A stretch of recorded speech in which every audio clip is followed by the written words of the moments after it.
So for the record, we didn't coordinate our outfits or anything like this for a talk about design, but um, Carl just joined the company, and we thought this was a good opportunity to talk about design.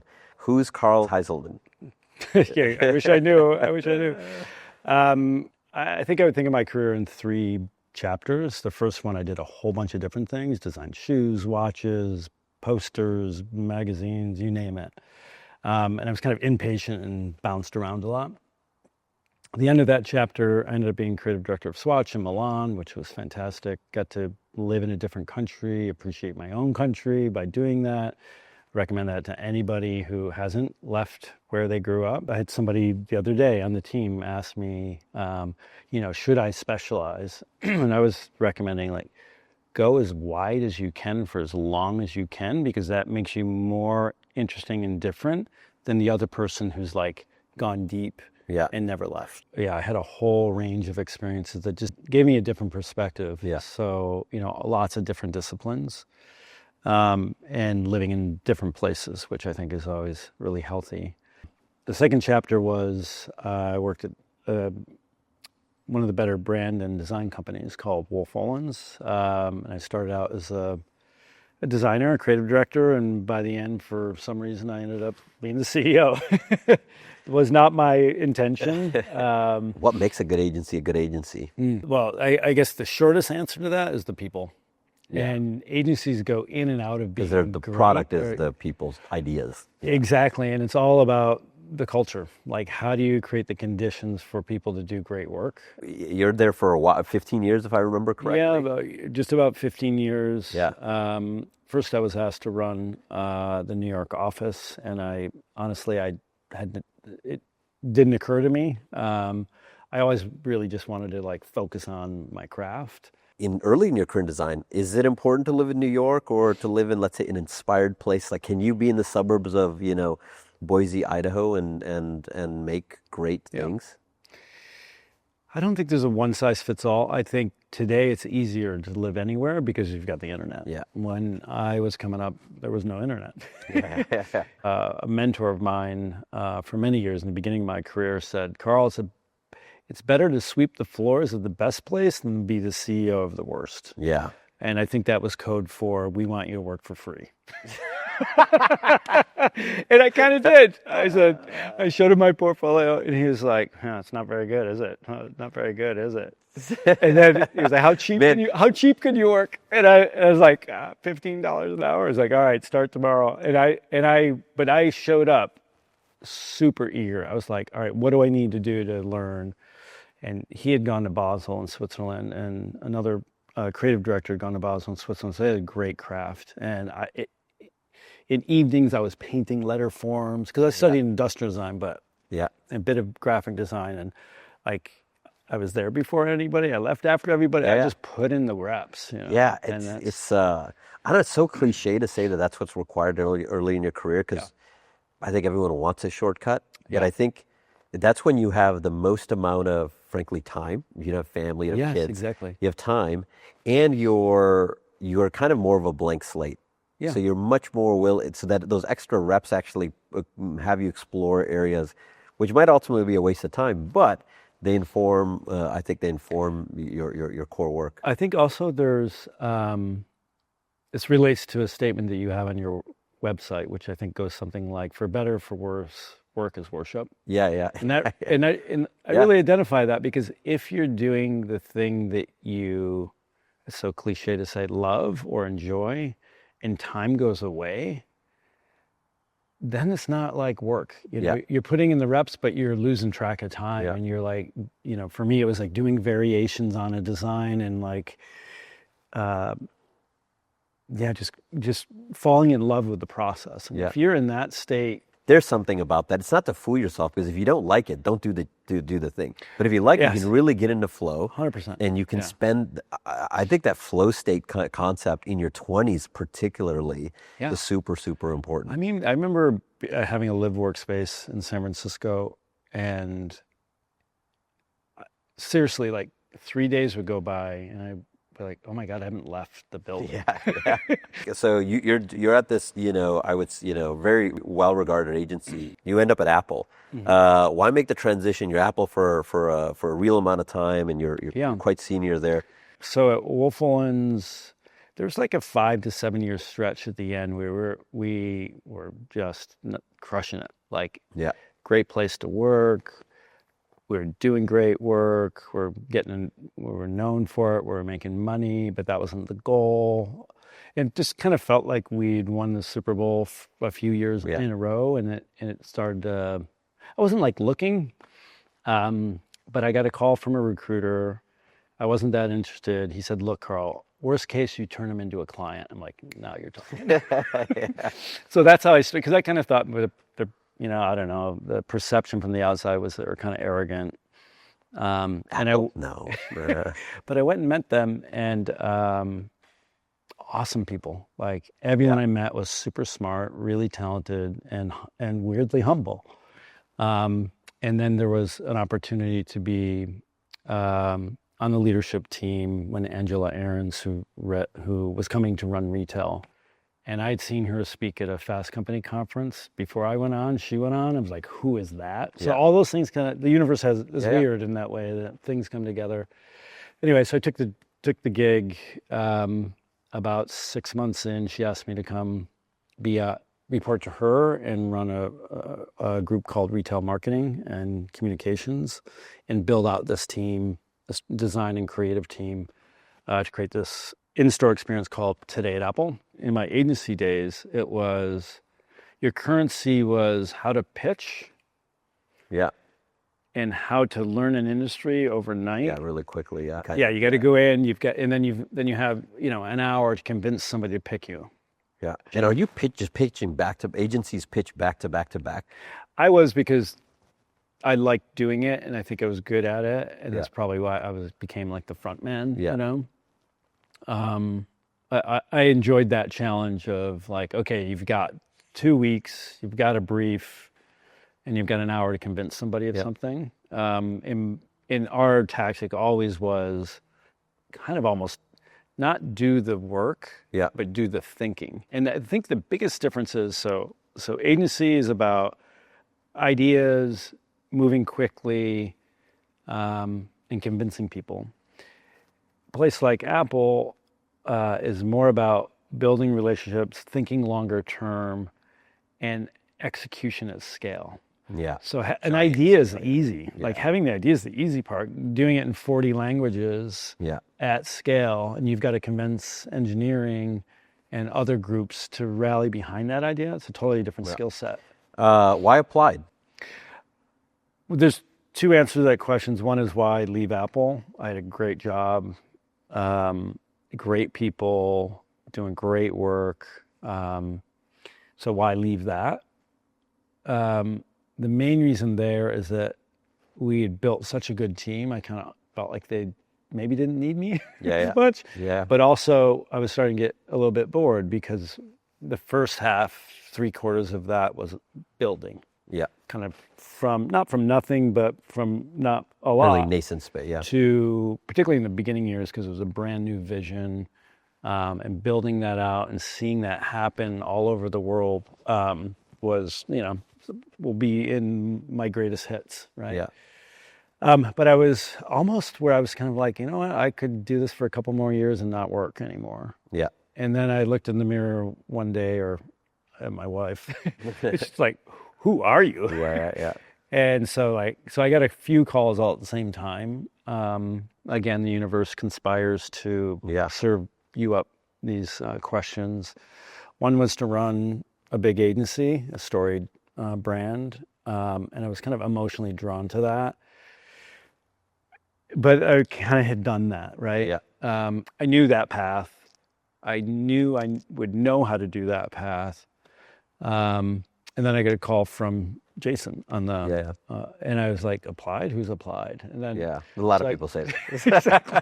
So then I looked into it and I started thinking about it, and I'm like, okay, I've run a company. I've been in the, one of the best. And then at Apple, one of the best brands, but a small piece of and the opportunity to be on the leadership team, having a clear lane, super appealing, because I feel like the work that we do together is material. Yeah. Like if we It impacts. do great work, it'll add value, and if Yeah. not, like that's on me, right? Yeah. So it's like direct. Yeah. Also, live in the Valley, never worked for a startup. Yeah. And here I'm going to suck up to my boss. But no, I did digging on you and your years at YC, and your background, and then I watched a lot of videos of you too, and your business sense, and then the category itself. All of those things. In fact, is AI company doing really interesting things in automotive and vehicle intelligence. All of those things combined made me, kind of go for it.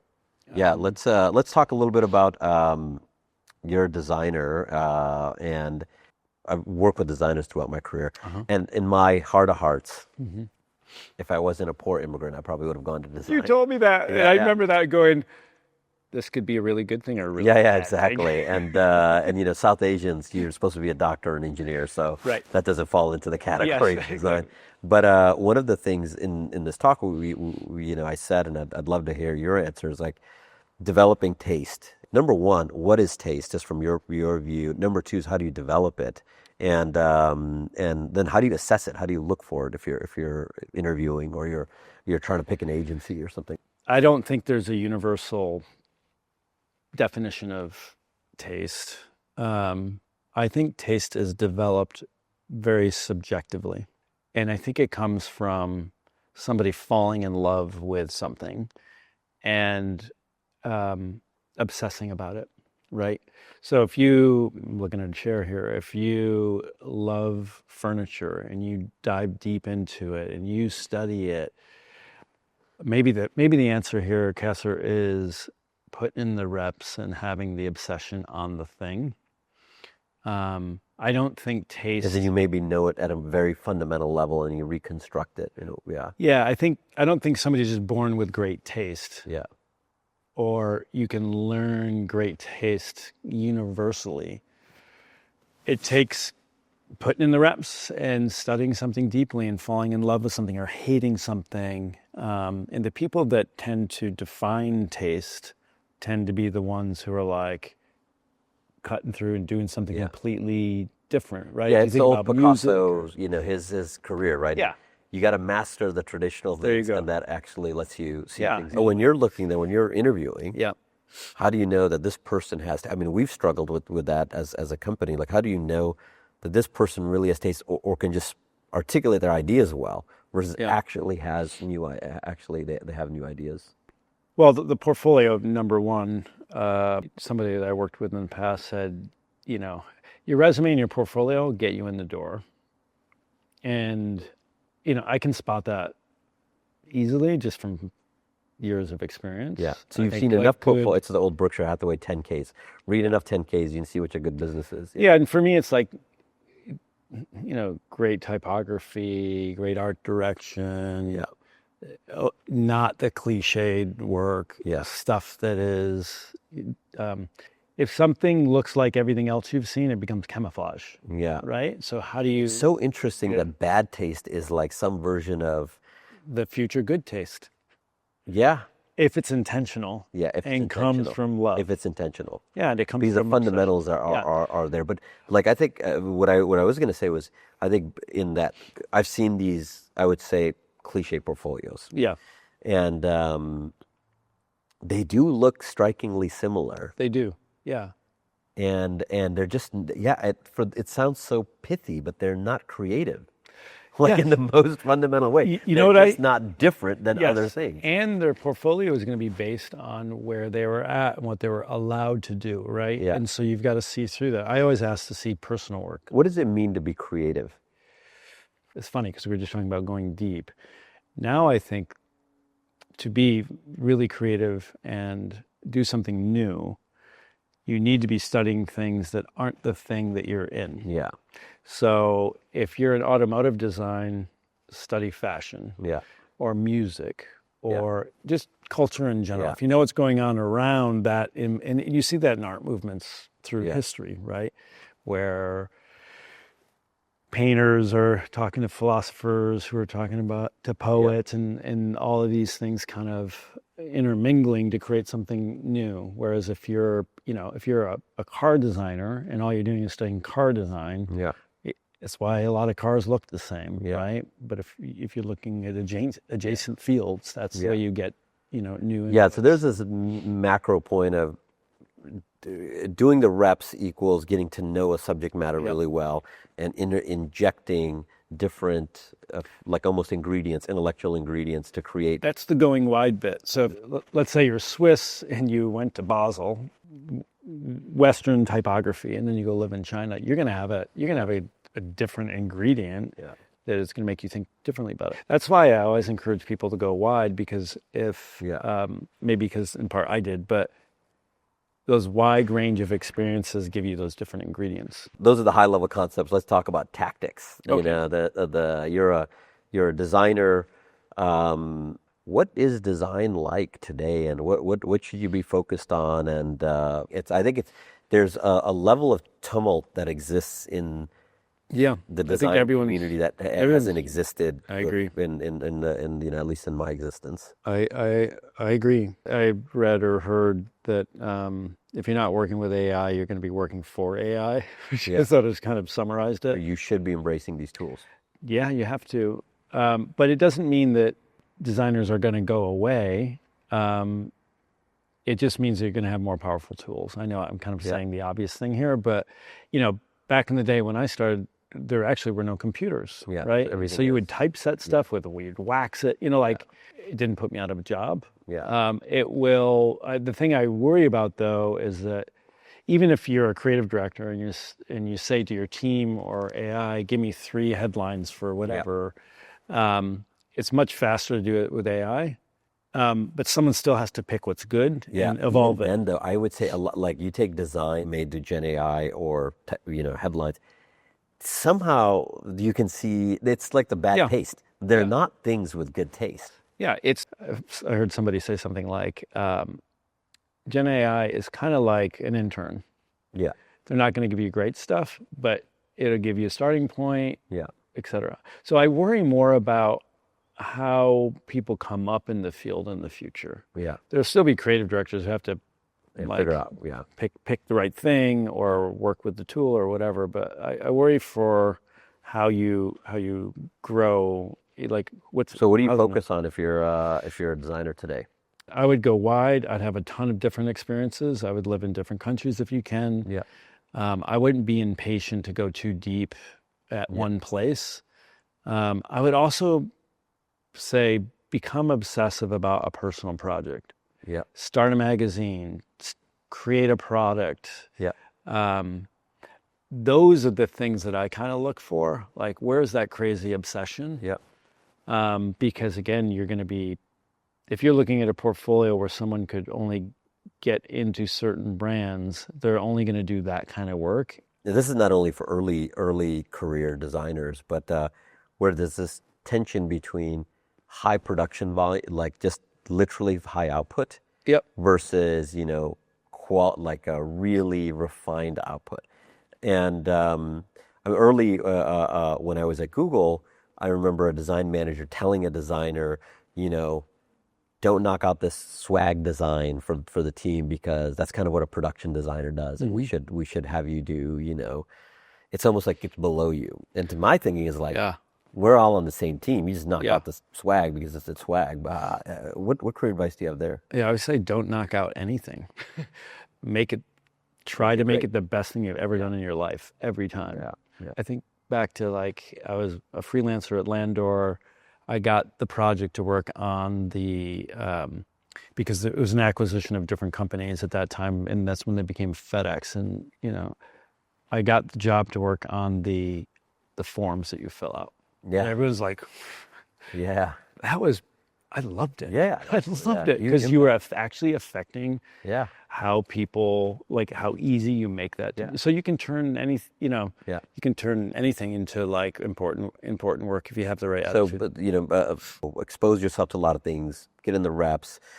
What I've learned is that I think of myself as an experienced designer, first and foremost. I don't design things. They're props in a play. Yeah, Because if you put the human at the center, I've seen so many people kind of get so focused on the thing they're making, they forget it's in service of an experience that's happening with like a customer. good design is empathy. Yeah, Yeah, and that you've got to connect these dots of like if you're making an app, it's so basic, but like a lot of people forget, like, oh, how is that used in the bigger ecosystem? yeah, And so you got to think of it holistically if you want to kind of rise above just, making stuff look good. I think if your starting point is making money, that will always get you in trouble. If your starting point is how do we put something in the world that you'll be proud of 20 years from now, and you fight for that, as long as you're smart, and I think you can do it at all the. You'll probably make money. Yeah, exactly. And I think one of the fallacies is that's only for premium products. That's only for iPhones. No, Actually, that's true for a cheap spoon you get at IKEA. Yeah, it's the same. It's the same concept. You had asked earlier, like, what is design, and like Apple famously, or I guess Steve said, like, the design of the inside is as important. Because you may not see it, but you'll feel it because it has a soul. Yeah. I'm paraphrasing now, but you know what I mean? It's I sort of think what it is it's like, it's like it's the same thing as you saying pushing the chairs. Yeah, pushing the chairs in the office. Yeah, chairs and access.